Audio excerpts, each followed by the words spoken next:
Welcome to eDiscovery Leaders Live, where I get a chance to chat with luminaries in eDiscovery and related areas. This broadcast is sponsored by Reveal Brainspace, the industry's leading AI eDiscovery platform. Don't forget to subscribe to watch me, George Socha, weekly with leaders in eDiscovery. Thank you for tuning in.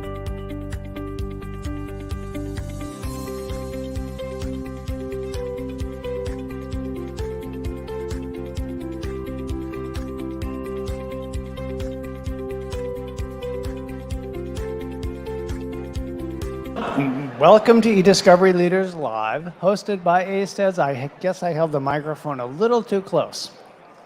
And sponsored by Reveal. I am George Socha. I head up brand awareness at Reveal. This week, we are broadcasting live from Legalweek 2024 in New York City. Each episode of eDiscovery Leaders Live gives me the opportunity to chat with leaders and luminaries in eDiscovery and related areas. Past episodes are available on the Reveal website. Go to revealdata.com, select resources, then select eDiscovery Leaders Live. Our guest for this session is Kirk. I'm doing really well here. Our guest for this session is Kirk Carter. Kurt is president and president of K2 Discovery Advisors. It's been a long day already, and it's only mid-afternoon. What can I say? Well, Kirk, welcome. I'm glad you could join us. Great to see you again, George. Thank you. Yeah. And what I'd like to do is talk with you about, well, let's start with this, the challenges in modern e-discovery. What are we facing? I think it's a great topic just because, a lot of us have been in the industry for decades, and it's frightening to think how long I've been in the industry. But, things have changed at such a rapid, exponential pace. And one of the things I think is understanding of, as technology takes over, David and Goliath, the great technology equalizer, right, is understanding how e-discovery is affected, how we can use technology to be efficient and effective, and most importantly, understand the pros and cons of technology. And I think that as, a lot of the challenges with e-discovery nowadays of, the numbers of places you can have to collect data, understanding the difference in those different data sources, being able to develop that defensible, repeatable process each time you do a case, and understanding the importance of the pros and cons of the technology you're using, and understanding that, in my own personal opinion, some of the most important things of technology is the people and the workflow that make the difference. I think with technology today, a lot of people, as you and I talked about before, scanning or OCR or database or all these different things, we're going to change or kill e-discovery, right? But really, it enhanced e-discovery if it's used by the right people and in the right hands.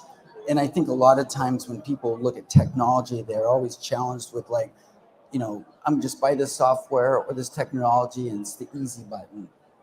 And I think it's even more challenging than that. I think, it's like that old example of somebody buys a great sports car, sits in their driveway. If they don't know how to drive it or understand how it's used, it's just a great paperweight.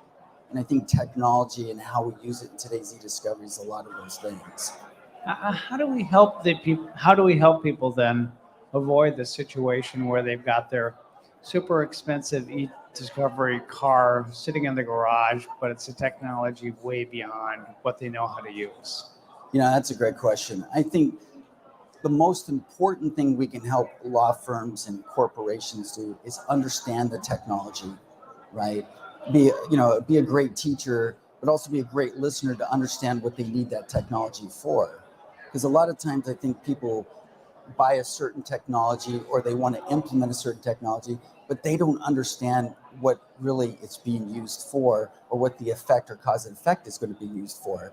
At the end of the day, if people, us as technology evangelists or people that use it, help share that knowledge and understanding that we've learned from it, both pros and cons, understanding that, there's not one magic button out there, but there's some that really have that 95% out there that can really help us get from A to B and also help them bridge that gap. Teaching and sharing knowledge is probably one of the most important things that I think it's our responsibility to do, because a lot of times I think with today's technology, people say, hey, I'm going to do this and here's your answer. But when people start peeling back that onion and asking about how it was collected, how did you use it, what time zone did you use, how did you deduplicate, all these different questions, how did you process it, how did you bring in other third-party software to be able to identify and to be able to look at these different types of data sources, how you use those things, you have to have that defensible workflow. Wash, rinse, repeat, and that comes from people understanding the technology. So there are then at least two sets of people who need to understand the technology at some level. One are the people you employ in your organization. That's one whole path. The other, and I'm interested in your thoughts, are the people who are employing you. Mm-hmm. Often they are selling their time and expertise in 6-minute increments. Right. 6-minute increments of expensive time don't necessarily make room for learning how these tools can be used most effectively or even effectively at all. How do you help educate those folks when they're working under those constraints? That is probably one of the most interesting questions. I think water seeks its own level in a lot of things, right? And a lot of the clients that we deal with, they just show me the answer, point me to the box where the answer is. As consultants, we try to look at it as a different approach of I said earlier, being a great listener, understanding what the goal is at the end of the day and working backwards. And as the client, our client, showing them how to get that so they have that defensible, repeatable process also. Understanding why we did things a certain way, almost instead of just give me the login, let me take off and do the work. We always make sure we have that training session with them, no matter what software it is, so they have an understanding of how that technology is used. Because, the most important thing is, we teach them how to do it and to use it so they can be defensible also. Because nothing's worse than an attorney says, here's the answer, and they say, how'd you get there? But how amenable are folks to taking the time to get that training? You know what? Some are they're open-minded about it and want to do it, and some of them are adverse to it. But it's interesting when you take the time to explain why you're doing it and why the importance of it is, they become very early adopters at it, and they become much more efficient. A lot of people say, oh, find the documents and just send them to me, the old school attorneys in PDF. And then a lot of times we say, well, that's great, but how about we show you how the technology works so you can do it yourself. In case you're in trial, you know how to find things. And a lot of it is opening their mind and saying, hey, technology is your friend. Don't be afraid of it. And not being afraid of it is understanding why it's used. So what then are client experiences like when it comes to advanced review tools? There's a lot for them to learn there. I think it covers the spectrum. There's people that want to dive in feet first, understand how IA works, create models, be able to throw it against data to make an efficient review, and really understand and have the defensible, repeatable process. Then you have the other end of the spectrum where people are so adverse to it, they think it's going to take over the world and they're going to lose their job, right? So I think that, as my experience is knowledge is the great equalizer, and helping people understand it so when they adopt it, they're not afraid of it, number one. Two, they don't fall for the shtick out there hey, it's the easy button, it's going to take me there. Then they read all the things in the news of somebody tried to use GP chat to write their summation, right? Right. But understanding how that technology can help them, they become much quicker to adopt. It's amazing how people, when they have a successful story and a successful outcome, everybody becomes a much more open adopter of technology. None of this technology or the services around it come for free. a lot of cost issues. How do you work through the cost of things with clients? Nobody loves to talk about money. Nobody does. And I think the common misnomer out there is that technology is cheaper. It's not. But what technology does, it makes you more efficient. So at the end of the day, you spend a little bit up front, you save a lot on the end. But again, technology, the one thing I think with our clients has been really helpful is transparency. This is what it's going to cost. This is why we chose this path. This is why we chose this technology. These are the pros and cons. And we get their early adoption to that.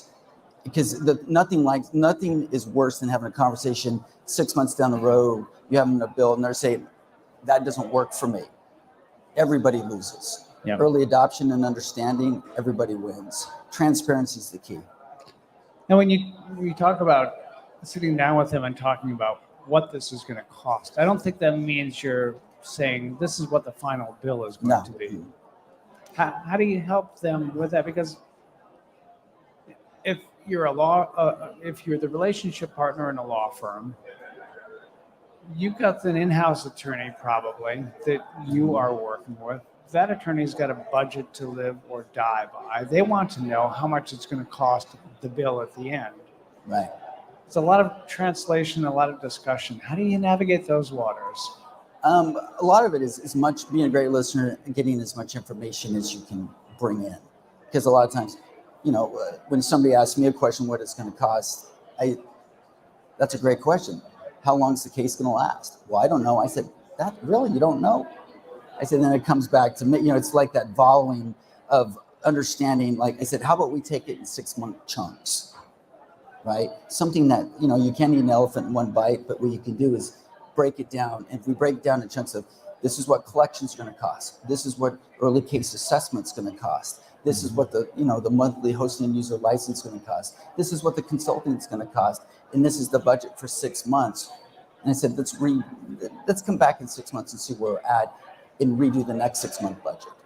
Nobody can see in the future, but at least we can give them transparencies of cost right now. Yeah. How, in my ideal world, this is an ideal world, not a real world.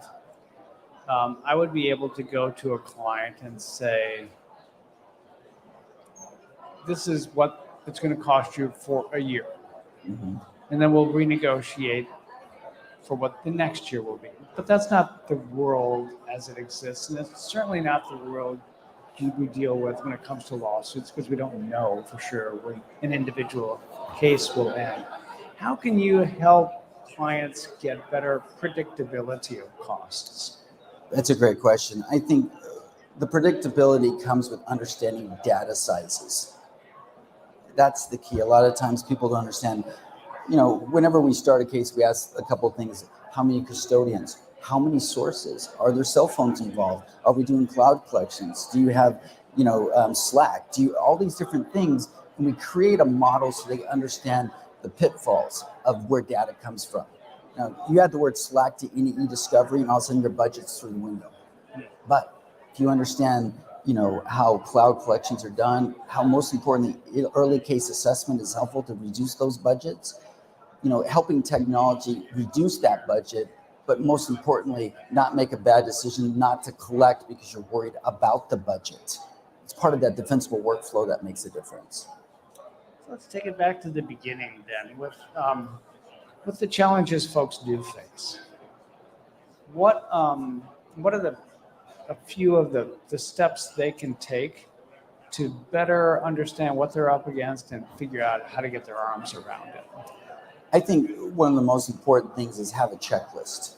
Something as basic as, your parents taught you, write down what your plan so you understand what's going on. Understanding data sources, understanding the pitfalls of technology with those data sources, and then build a plan from that. Have a great foundation, and the building will go up on its own.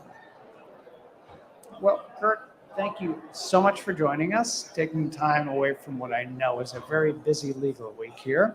Kirk Carter is the president of K2 Discovery Advisors. I am George Socha. This has been eDiscovery Leaders Live, hosted by ACEDS and sponsored by Reveal. And Kirk, Thank you, George. thank you so much. Take care. Thank you.